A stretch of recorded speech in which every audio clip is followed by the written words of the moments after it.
10 साल के बाद दोबारा ये समागम बना है कि हम एक साथ मिल बैठ करके गुरु की याद में सत्संग में आकर के बैठे हैं। अभी पिछले महीने 2 महीने पहले जब ये बात नंदा भैया ने कही कि सत्संग यहाँ लगाया जाए, तो उनका खास अनुरोध था कि आज ही के दिन सत्संग लगे और इसी सत्संग के इर्द गिर्द इस पूरे महीने के कार्यक्रम लगे हुए हैं। पहला ये कार्यक्रम लगा, उसके बाद सारे कार्यक्रम, उसके बाद पर जब ये मौका मिला कि हम एक बार फिर से सत्संग से जुड़े, सत्संग के माध्यम से इस जीवन के लक्ष्य को जाने, इस जीवन के लक्ष्य की जीवन में सही मायनों में पड़ताल करें, उसको समझें, तो ये वो बहुत बड़ी दया महर है, वो परमात्मा की देन है जो बड़े खास और गिने चुने लोगों को मिलती है। तो जो कहा करते थे संसार में तो अरबों खरबों लोग इस वक्त मौजूद हैं, पर हर किसी को उस परमात्मा का नाम, उस परमात्मा की सुध बुध नहीं आ रही। सारा संसार मद माया में रंगा हुआ है। 24 घंटे संसार की चकाचौंध के पीछे है। बहुत कम ही लोग ऐसे होते हैं जिन्हें समय रहते इस बात का बोध आता है। बुजुर्ग मिसाल फरमाया करते थे भगवान बुद्ध का, जब वो राजकुमार थे तो उन्हें अपने जीवन में बड़े ऐशो आराम में, बड़े भोग विलास में जीवन जीने का मौका मिला। और जब उन्होंने पहली बार जीवन में किसी बीमार को देखा, किसी वृद्ध को देखा, किसी मृतक को देखा, मरे हुए इंसान को देखा, तो मन में ये सवाल आ गया, ये शरीर बीमार भी होता है, हम वृद्ध भी होते हैं, शरीर की सुंदरता भी चली जाती है और एक दिन ना चाहते हुए भी शरीर छोड़ना भी पड़ जाता है। फिर आखिर इस जीवन का औचित्य क्या है, जीवन का सही फायदा क्या है, इसका सही लाभ क्या है जब ये सारी चीजें हमारे साथ होती हैं। और ये एक ऐसा प्रश्न था जिन्होंने उनके जीवन में उन्हें आत्मबोध की तलाश के लिए और आगे की तरफ बढ़ा दिया। तो जो कहा करते थे सबको हर रोज ऐसे अनगिनत जीवन में अनुभव देखने को मिलते हैं, पर फिर भी किसी की आंख नहीं खुलती, फिर भी किसी को इस बात की सुध बुध नहीं रहती कि आखिर जीवन में हमें क्या करना है, क्यों करना है, और जीवन में ऐसा कौन सा काम करना है जिससे हम हमेशा के सुख को पाने वाले बन जाएं।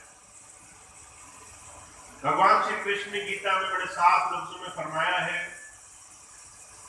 3 प्रकार के सुख होते हैं। पहला सुख तामसिक सुख, आदमी को सोने में, आलस में, घंटों घंटों सिर्फ आराम में बड़ा आराम मिल जाता है। आपने देखा होगा ऐसे लोगों को जिन्हें सोने में ही बड़ा आनंद मिल रहा है।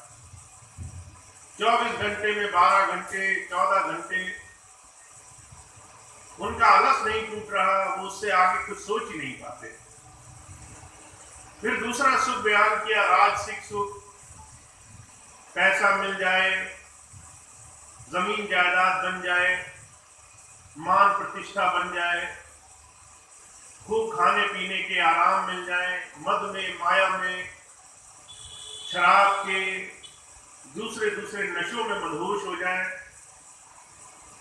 और गुरु नानक देव जी महाराज कहते हैं, और नशे सब झूठ हैं, उतर जात प्रभात, नाम तुम्हारी नाम का चढ़ी रहे जिंदा। ये जो सारे नशे हैं संसार के, तामसिक, राजसिक, भोग विलास के, ये सब क्षणिक हैं, कुछ समय के लिए हैं। आप चाहे कितना ही नशा कर लो, 2 दिन बाद 4 दिन बाद उतर जाएगा। आप चाहे कितने ही संसार की धन दौलत इकट्ठे कर लो, मन में और पाने की लालसा बनी रहेगी। आज बड़े बड़े धनाढ्य लोग संसार में मौजूद हैं, जिनको इस बात की गिनती नहीं कि उनके पास कितना पैसा है, कितनी धन दौलत है, पर उसके बाद भी जो पहला काम वो ये करते हैं वो ये कि कैसे हम और कमा सके, और कमाने से ज्यादा सुख मिल जाएगा। भगवान श्री कृष्ण कहते हैं ये दोनों सुख संसार भोग रहा है और सारा जीवन भोगता है इस आशा में कि ये सुख कभी समाप्त ना हो। पर इतिहास गवाह है, दुनिया के हर एक इंसान को आज से पहले आए हुए किसी भी वर्ग के जीव को उठाकर देख लीजिए, राजा महाराजा हो, सेठ साहूकार हो, दुनिया का किसी भी मुल्क का मालिक हो, उसे दुनिया की इन तमाम चीजों के बाद भी दुख और भोग में अपना जीवन गुजारना पड़ा है। भगवान श्री कृष्ण कहते हैं जब किसी इंसान को ये सुध आती है कि दोनों ही सुख तुम्हारे जीवन में तुम्हें संतोष ठहराव नहीं देंगे, तुम्हें फिर भी दुख मिलता रहेगा, तुम फिर भी भटकते रहोगे, जब ये सुध आती है कि शरीर और मन दोनों सुख का केंद्र नहीं है, तब जाकर के हम आत्मिक सुख की तलाश में आगे बढ़ते हैं। आत्मिक सुख क्या है? देह के अंदर बसी हुई चलती फिरती इस सजग शक्ति को, इस आत्मा को अपने जीते जी पहचान लेना, उससे जुड़ना और उसके बाद अंतर में उस प्रभु के आनंद की तरफ बढ़ना। वो जो कहा करते थे ये कोई मुश्किल काम नहीं है, जो सबसे मुश्किल काम है वो है आत्मबोध का मिल जाना। इस बात का हमारे जीवन में समझ आ जाना कि हमारा 24 घंटे का ये जो जद्दोजहद चल रही है वो सिर्फ क्षणिक सुख के लिए है, सिर्फ थोड़े से आराम के लिए है, उससे हमें जीवन में संतोष नहीं मिलेगा। जब कोई इस सवाल को जीते जी करने में कामयाब होता है, तब जाकर के धर्म की गुरु और शिष्य के बीच के जीवन में जो सच्चे संबंध की शुरुआत होती है उसे हम समझने वाले बनते हैं। अभी आपके सामने बहुत सुंदर शब्द पढ़े गए, गुरु अर्जुन देव जी महाराज के शब्द। गुरु अर्जुन देव जी महाराज कह रहे हैं मेरे अंतर में सिर्फ गुरु का ध्यान हो जाए, मुझे ऐसी लालसा है। गुरु गुरु गुरु करे मन मोर, गुरु बिना मैं नाही हो। सिर्फ गुरु की चाह हमारे अंतर हो जाए। अब गुरुवाणी का जिक्र है, कैसे गुरु की बयान, कैसे गुरु की चर्चा करी है गुरु महाराज ने। वो जो कहा करते थे जो सच्चा गुरु होता है वो पूर्ण शिष्य होता है, गुरु कोई और नहीं होता। जो पूर्ण शिष्य बन गया उसी को एक दिन उसी के हृदय को परमात्मा अपने काम करने के लिए चुन लेता है। अब जब भी ऐसे महापुरुषों की आप वाणियां देखो, उनके जीवन की घटनाएं देखो, दुनिया का कोई भी इतिहास छान करके देख लो, सब ऐसे ही महापुरुषों के जीवन के आचरण से भरा हुआ है। ईसाई धर्म में चले जाओ, वहां पर जीसस क्राइस्ट के और जो भी जीते जी उनसे जुड़ गए उन तमाम शिष्यों के जीवन के अनुभव की बयान, उनकी घटनाएं लिखी हुई हैं। अगर आप हिंदू धर्म में चले जाओ तो हिंदू धर्म भरा पड़ा है अनगिनत महापुरुषों के और उनके जीवन काल में उनसे जुड़े हुए उन तमाम शिष्यों के जीवन के आचरण से। संत मत में चले जाओ, कबीर साहब हुए, दादू साहब हुए, 10 गुरु पातशाही हुई, दुनिया के अनगिनत महापुरुष हुए, सब एक ही बात कह रहे हैं, जीवन में आत्मबोध को, अपने अंतर आने के रास्ते को जानना जीवन की सबसे बड़ी उपलब्धि है। और जो कहा करते थे, यहां तक कि हमारे हिंदू धर्म समाज में हर एक त्योहार, हर एक पर्व, हर एक कोई छोटी सी छोटी घटना भी आध्यात्मिक संदेश से भरी पड़ी है। अभी कुछ दिन पहले दशहरा हुआ, विजयदशमी, अब दिवाली आने वाली है। वो जो कहा करते थे, हमारे जीवन में सबसे बड़ा पर्व जिसे हम बड़े हर्षोल्लास से मनाते हैं, पर समझने की बात यह है, महापुरुषों ने बार बार इस बात को संकेत के रूप में बयान किया है। 10वें द्वार में आओ, 10वें द्वार विजय करो, विजयदशमी होगी। अंतर अगर प्रकाश से जुड़ गए तो दिवाली होगी। अगर तुमने अंतर की उस प्रकाश से, अंतर की रोशनी से जुड़ने का अनुभव जीते जी पा लिया, तो तुम जीवन में उस आत्मिक सुख से, उस अंतर के सच्चे आनंद की धारा से जुड़ने वाले बनोगे। पर जो कहा करते थे, ये ज्ञान, ये रास्ता नया नहीं। आज हजारों लाखों वर्ष हो गए, इन तमाम बातों को हमारे जीवन में इतिहास के माध्यम से जुगों जुगों से बयान किया जाता रहा है। ईसा मसीह, उनकी वाणी 2000 वर्ष पहले हुई। उसके बाद तमाम महापुरुष आए, सैकड़ों वर्ष गुजर गए। ज्ञान वही एक है, हजारों वर्ष से बयान किया जाता रहा है।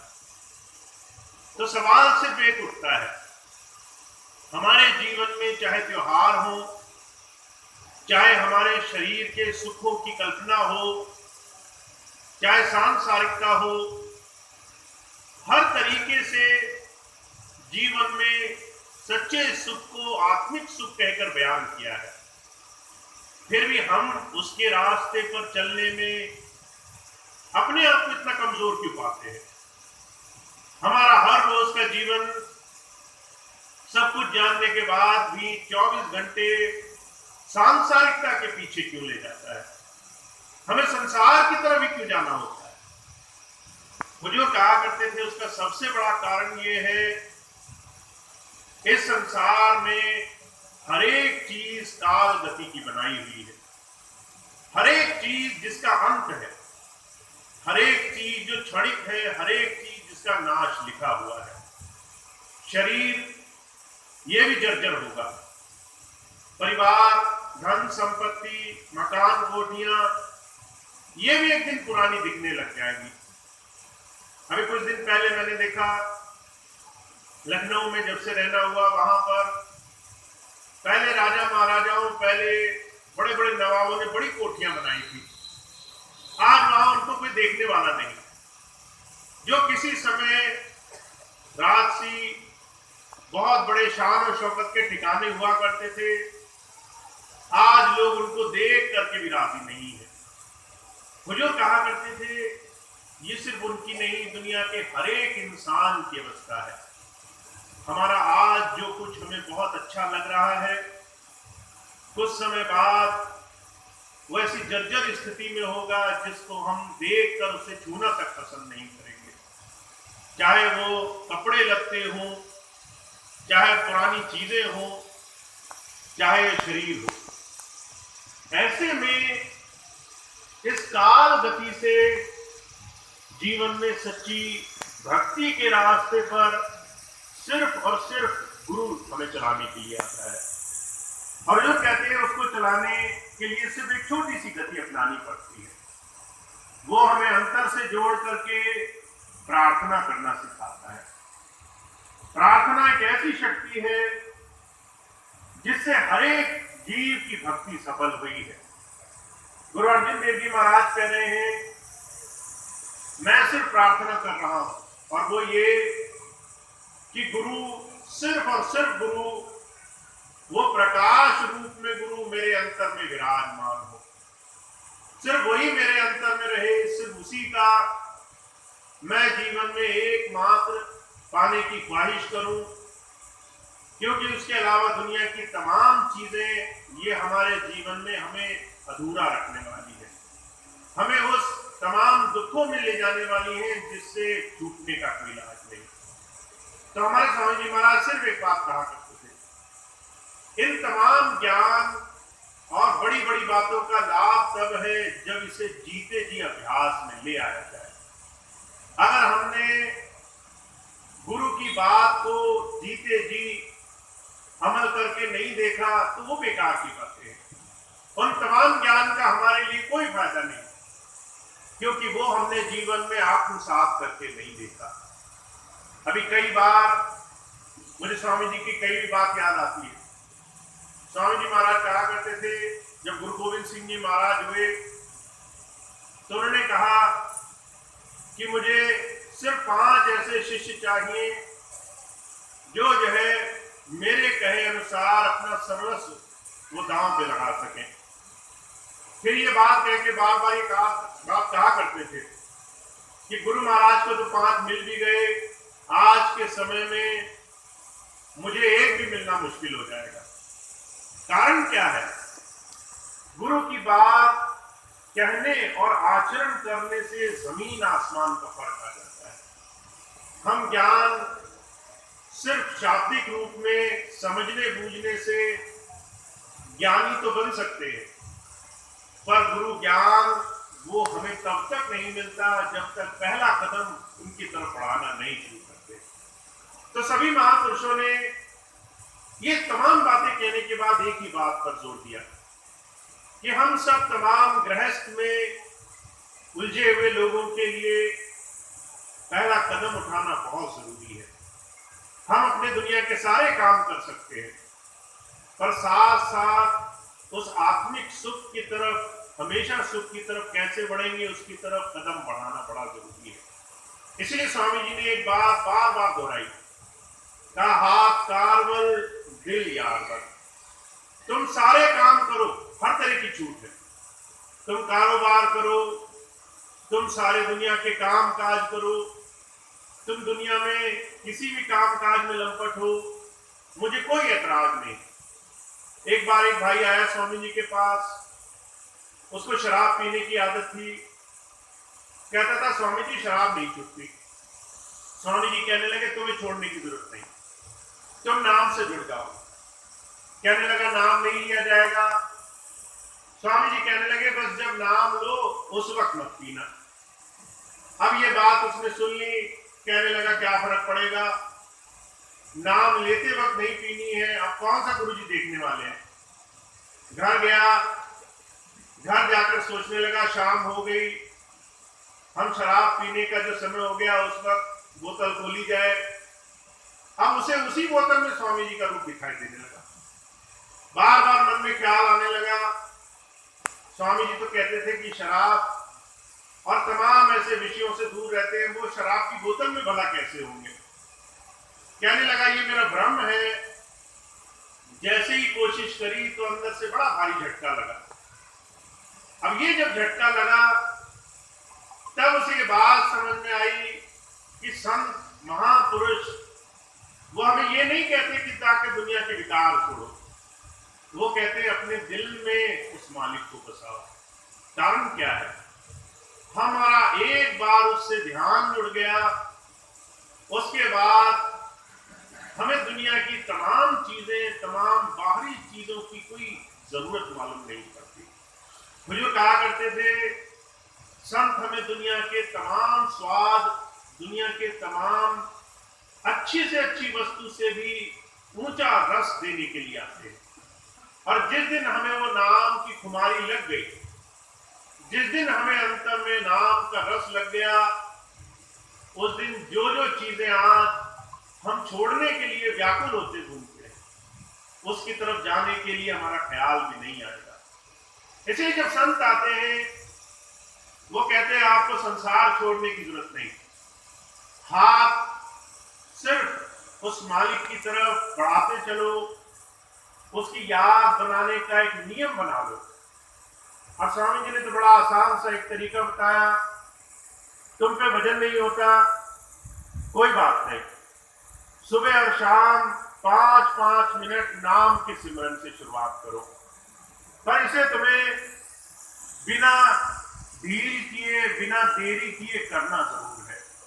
ये नहीं कि नाम लेने में भी कंजूसी, कि उसमें भी 1 दिन किया 2 दिन छोड़ा। तो स्वामी जी कहते हैं कि जो आसान तरीका है उसे जरूर अपनाओ, पर जब हम धीरे धीरे गुरु की याद, उसके दिए हुए नाम, उसके दिए हुए जीवन को उसी की मौज के अनुरूप जीना शुरू करते हैं, चाहे वो हमारे 24 घंटे में से सिर्फ 5 ही मिनट क्यों ना हो, धीरे धीरे वो आत्मिक सुख, वो नाम, वो अंतर से खुमारी लगने लगती है, जिसके बाद दुनिया की तमाम चीजें फीकी लगने लग जाती है। तो जो कहा करते थे, ऐसा सच्चा नाम हमारे अंदर प्रकट हो, इसके लिए हमें गुरु का सानिध्य, उसका सत्संग, उसका साथ प्राप्त होता है। और वो